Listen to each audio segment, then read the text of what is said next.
Can you hear me?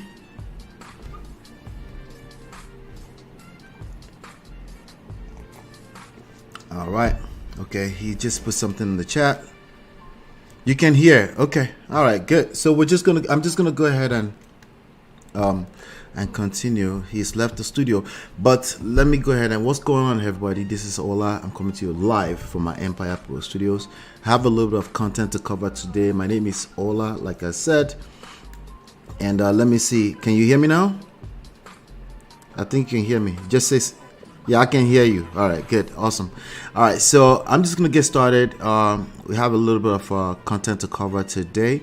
I am the creator of my Empire Pro. I'm also a 5-time author, the author of this book, Digital Marketing Certified. I'm going to mute you.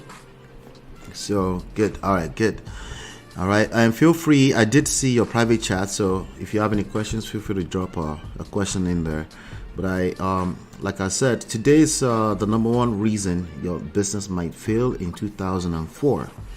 And honestly, to get to this number one, there's about 6 other reasons that I've highlighted that can actually lead down to this one problem. Obviously, there's no one problem that will collapse a business. It's usually a sequence of other things that lead to maybe that one thing, you know.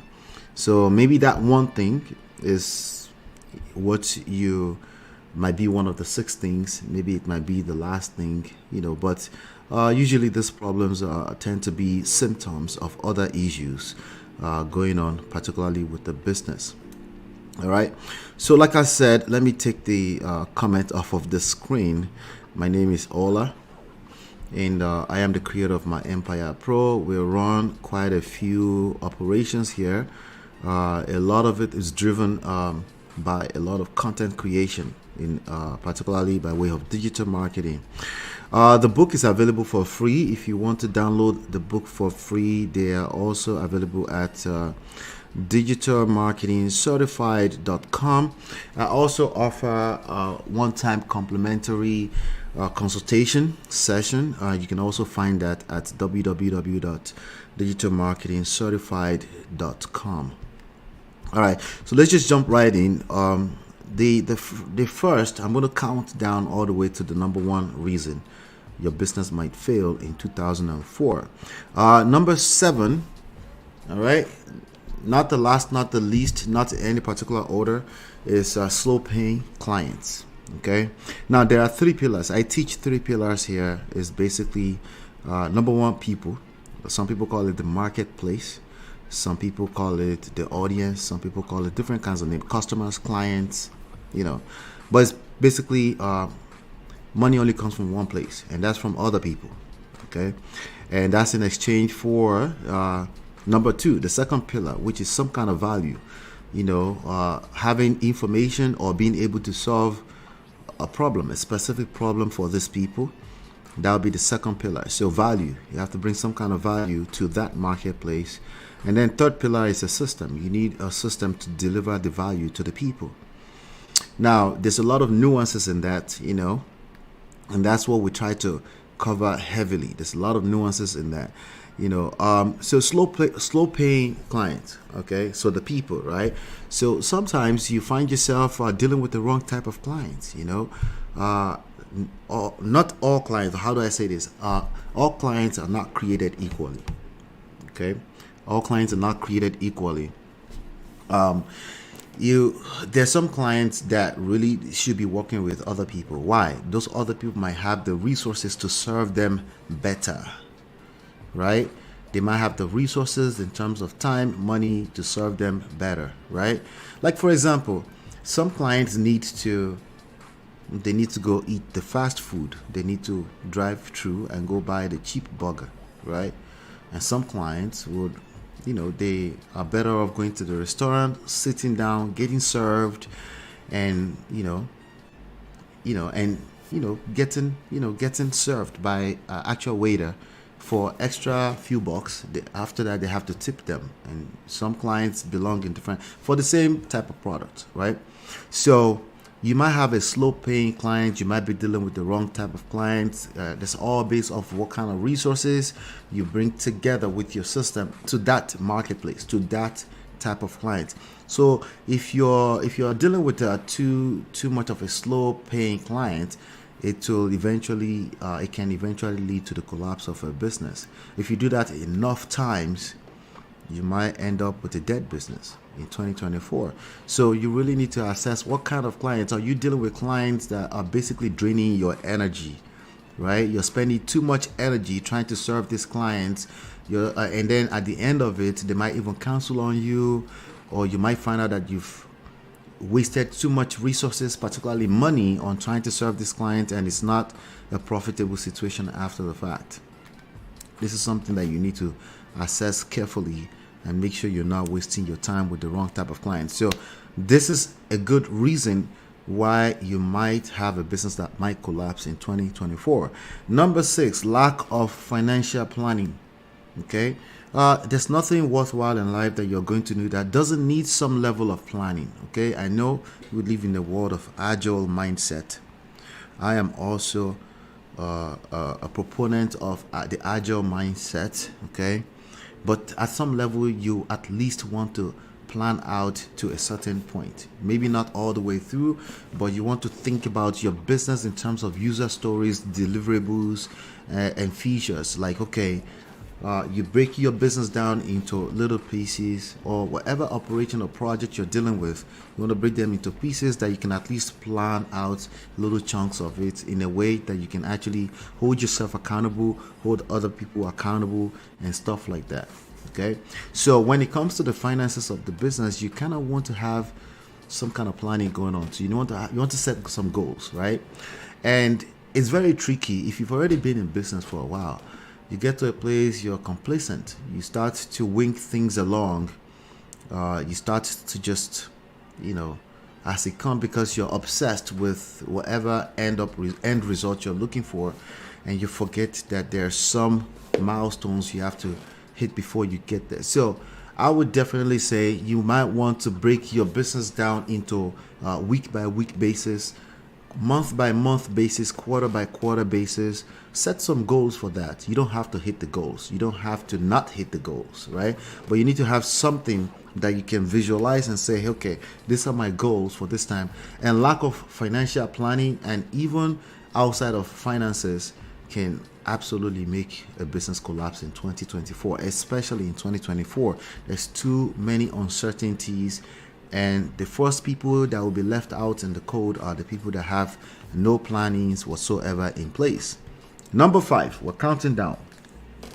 Misaligned pricing strategies. Okay, like I said, there's some businesses, if you're operating at scale, you might have set prices and things like that. Sure. If you're operating at scale and you have large volumes of processes and going through your business, you might succeed at setting a particular price for a particular product or services. But if you're a small business to solopreneurs, type of businesses, you definitely want to be a little bit agile when it comes to this. It's not about prices. It's not about how low your price is. It's not about how high your price is. It's about if you can actually solve a problem for someone. Okay? If you can actually solve a problem for someone, then you might do better just customizing a price point that works for you, but also works for the client, while you are also delivering value. Okay, while you're delivering value, making sure that your client is actually happy. And then you might just find out that you can charge actually more for whatever you offer than you envisage.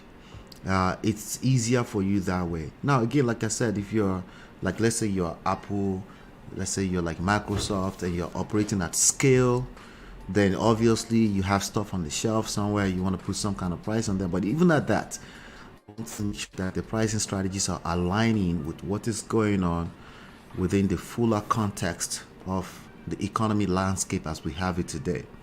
A lot of people are going to be too stubborn to adjust accordingly. There's too many uncertainties in this marketplace, and you want to make sure that you're paying attention to your pricing strategies. do they align with the present marketplace? Because what do you have in business if you're not aligning with the marketplace, right? So pricing strategies can absolutely take you out of business. You might find that you're pricing too low. Yes, it might be a situation where your pricing are too low. It might be a situation where you're pricing too high. More people than none are going to have a situation where their prices are too low. Okay, their prices might be too low because they have the fear that they might be overcharging, right? But if you keep undercharging for your products and services, you're not going to last in the business. Okay, so undercharging would be with respect to what? To the marketplace, to what you can deliver without going out of business. So that's number 5. We're heading down to number 1. Okay, it's all leading to the same place. Okay, all right. Unexpected expenses. Okay, unexpected expenses, hidden expenses. Okay, you're going to have a lot of those, and they are not going to be, the obvious ones is like, okay, you woke up one day and then you found out that a project that was supposed to cost you $200,000 is now costing you a little bit extra, like $215,000, right? And then surprise, and then that's an obvious, like that's the most obvious unexpected expenses you have out there. But these unexpected expenses might come in the form of interest rates, okay? Might come in the form of inflation, might come in the form of even the liquid cash you have at the bank right now, the purchasing power. We have to pay attention, okay? So you're going to see a lot of unexpected expenses. They're not the obvious stuff. They're stuff that's under the carpet that you have to, a lot of those things are going to take a lot of businesses out of business in 2024. So you need to pay attention beyond just what you can list on the paper. Look at the interest rates, look at the debt that you have in your businesses right now, and see how much interest is. See if you can consolidate in certain places, and see if you're, you have to look beyond the obvious. Okay. All right. So now a good financial planner may be able to help you with that. Okay. There's some deep stuff right there. Number 3 is poor inventory management. Poor inventory management. What's inventory? So for me, inventory, for the most part, for me, is my intellectual capacity, properties, and stuff like that. But it's really just here, So I don't have a large scale business, right? So for me, it's inventory. I don't have like a stack somewhere in a warehouse somewhere. You might have that, but we all have to manage inventory at some level or the other. And one way to compensate for that is to leverage what you know. Leverage what you know. Now that's a very broad statement for me to make, because most people will just say, no, I'm not really into that. I'd rather just sell the woods that I sell at my business. I get all my businesses from referrals. They say things like that. No, I just really deal with my business. Well, I'm telling you right now, if you don't have some kind of cushion, some kind of wiggle room, right, in this uncertainty times, you're going to be out of business. There are other people that don't want to buy from you yet, but they might not, they don't mind learning from you. Okay, they don't mind learning. So I'll give you an example. I have a friend who runs she runs like a cake baking type of studio in North Brunswick, New Jersey. And that's what she does. She's very good at making cakes for weddings, for parties, for events and stuff like that, But she's so good that I think she should be training other people how to do the same thing. Okay. The other thing that I also know is that she's told me herself that other people have asked for classes. Like, does she have classes that she can run where she can also offer a training, right? Now, there's only so much. I don't know. Maybe our cakes are very expensive. $150, $300, $400. I don't know how they price them. So that may not even be too expensive for you. Again, pricing really doesn't matter. It depends on if you're actually delivering value, right? So she told me that a couple of people have asked her, if she trains on how to bake cakes and stuff like that, but she turned them away. And I'm like, why? She was like, well, I don't have the time. I was like, maybe that's the exact reason why you should offer some kind of classes on how to bake cakes. The reality is that most people are still going to need you to bake their cake for them, all right? But they might need you after they pay you a couple of $1,000s for a class, right? And then maybe you can free up your time by hiring other people, sometimes hiring some of your students to help you deliver on some of this value that you have, right? But it's something that I told her we're going to have a conversation about that. But that's an example right there. So again, inventory does not have, the point I'm making here is that it doesn't have to be limited to physical stuff, all right? You can expand it beyond the obvious physical stuff. What else can you bring to the table? What other value can you bring to the table with what you know beyond just physical inventory, right? So if you have poor inventory management from the regular standpoint, what we understand inventory to be, management of it, making sure you have enough, making sure that you're actually you're accounting for everything in your inventory. But beyond that, what else can you offer the marketplace? Are you managing that? If you have all of these wiggle rooms, then it's even easier to hire other people to help you, hold you accountable when it comes to management of your inventory. I just want you to think outside of the box when we're talking about inventory, okay? Because management of inventory, if you look at Amazon today, the way they manage those warehouses, you have to understand that it's beyond just stacking stuff in those warehouses. They look at what is the highest best selling stuff that's on demand and they keep them ready. So there are certain things that you order on Amazon today that will show up at your door in less than a day. And there are certain things that it's going to take a couple of days because there's not enough demand to stack them around in warehouses. And we have new people coming into business for the first time. They might hire a big warehouse, right? Because they're anticipating they're going to need it and they've never really done the math. And they're basically solving problems that don't exist. Gotta be careful in 2024. These are the kind of behavior that will take a lot of businesses out in 2024 and beyond. Okay, you have to look at how can you optimize everything, your resources, your inventory. How can you optimize so that you're not solving problems that don't exist? Number 2, high fixed costs. That's also kind of related to inventory. If you go rent out a big warehouse, right?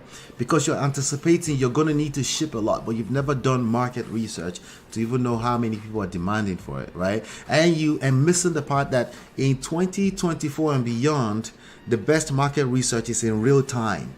Okay, that's some of the beauty of digital marketing. You can see in real time how people are responding and you can pivot accordingly as you're going, instead of you spending all this money up front thinking that, oh, business is going to come. What's going to happen is that if you spend all that money up front, you're going to get more invested in the process that's probably not working. It just gets worse and worse, and this is why some people end up filing for bankruptcy, right? So you want to make sure that you're leveraging the power of data. Data, everything data. You need to be collecting not just data as you known it from beginning of times, as in the number of people that you can buy their contact information and start calling. Not just that, I'm talking real-time data. You can set up ads right now. That's the power of AI today. You can set up an ad and that ad will go out there and work for you for pennies, right? And tell you who is more likely to respond to the product and services you have to offer. Before you spend all $350,000 on renting out a warehouse for the next 2 years. Gotta be careful. If you're not paying attention to this, you're going to be out of business before the end of this year. So high fixed costs. You don't need to have so much fixed costs, okay?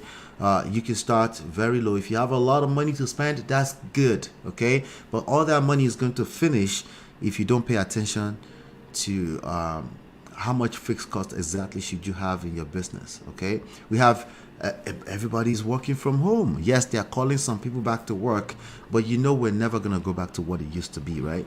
That's just never going to happen, right? So, and the smarter ones are paying attention to that. So your fixed cost, there's always going to be some kind of fixed cost, but you have to manage that. You have to make sure you're paying attention to what the marketplace is saying, and don't get stuck in your old school ideologies that is clearly, we can look at ourselves in the face, it's not going to work. I'll give you an example. Okay, I'm offering this meetup for free. Okay, I pay money. I actually have to pay meetup. Okay, so on a monthly basis, right? But that would be a fixed cost, right? So that's a fixed cost that I'm paying attention to. Like if it gets to a point it's not worth it, it's not worth it, right? I actually wanted to bring back some kind of physical meet where people are meeting together. That's gonna cost you and I having to get off our butt and going to a location, and then having to figure out what event location we could use and all that kind of stuff. I would love that. I would love to handshake people and meet people and all. Like, I'm craving for that, But after the first one, the first thing that happened is that because I had so many things going on, I actually forgot. I didn't forget. I came in a day, I mixed up the dates on my calendar, and I came in a date earlier to the location, and then on the following day I started getting message of people requesting for refunds because they actually paid $10. Some of them paid $20. I had to issue refunds to these people, right? So again, the fixed cost is not necessarily money, it's your resources. How much of your resources do you have already locked into situations before you actually know if you're going to get returns, right? So you got to pay attention to like in real time. You don't have to have such a high fixed cost. That's the point. You have to start at a place, but you don't have to go all out. You can start at a place where you can start getting some data, and then you use that data to pivot to see, okay, do I need to scale out or do I need to scale in? And you can have multiple nodes. I call them nodes, where you look at this one, okay, this one is not functioning well, let's scale it. This one is doing well, let's scale it out, right? And as opposed to everything is fixed across the board, and then you're spending all this money, energy, time, resources, and you're not getting resources, or you're burning too much resources in this angle, but because you have such a high fixed cost over time, locked in over time, you're not able to move some of that money or resources to this area where you actually need to scale out. These are some of the things I want you to pay attention. Number one, last but not least, the number one reason why your business might fail in 2024 is inadequate cash flow management. Okay? Cash flow. A lot of people are going to have money, resources, assets locked in different places that they can't move to other places where they might actually work better for them. That is cash flow management. You're going to see a lot of that. Okay? And I'll tell you what, nowadays you don't see yellow books anywhere anymore, right? Yellow books lasted probably 5 to 7 years more than it should last. Just think about all the people that lost money in that time period. That Yellow Book was not really getting them any business, but they didn't pivot in time. They didn't pay attention. They couldn't, right? Because it must work the same way it worked before, right? So they get used to. We're all like that. We get comfortable, complacency in business, yes, and then you just keep spending all that money. And then by the time you find out that, okay, I had wasted the last 5 years and a couple of $1,000, if that's all, right, on marketing campaign that has not brought me a dime. So if you pay attention to what I just said, 5 to 7 years of people continuing to spend money on something that was not working, something that's probably all they've known all their lives. But things are moving a lot more faster, which is why you need to run campaigns. You need to spend your resources, your time in places in your business where you can actually see real-time data as fast as humanly possible, so you can pivot, so you can actually make pivoting part of your processes. Okay, you have to on a daily basis look at what's going on and see, hey, I need to move, right? That's how the machine learning is doing. That's how they are doing things. That's how the algorithms are working across the board. That's what you need to be doing with your money, your time, your resources, your employees, right?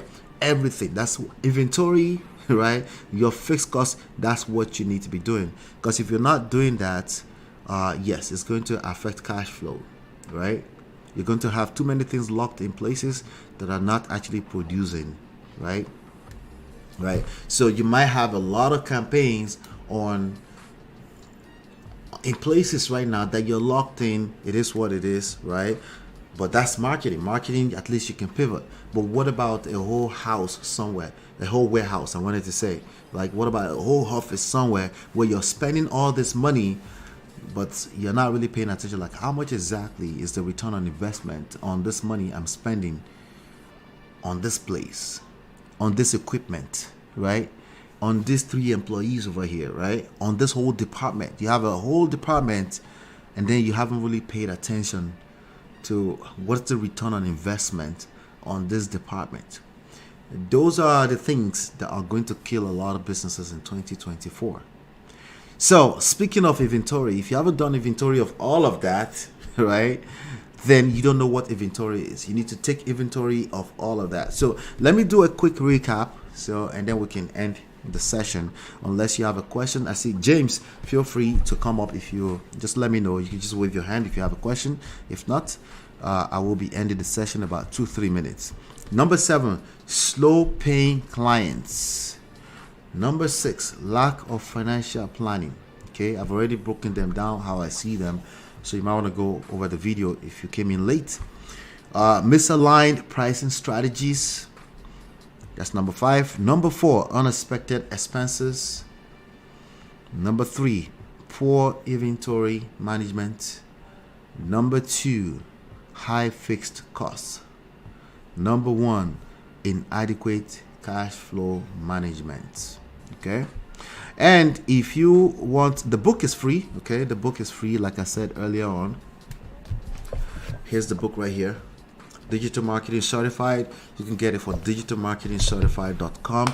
And also, once you log in, you have an option to book a free consultation session if you want us to be a little bit more specific about your business, particularly with respect to marketing, generating more leads, generating more deals, more clients, more revenue, and closing more deals across the board, no matter what business you have. That's the whole point. It's a strategy session. All right, so thank you so much. James said no question. I appreciate you. If you have any questions in the comments, drop them in the comments area on.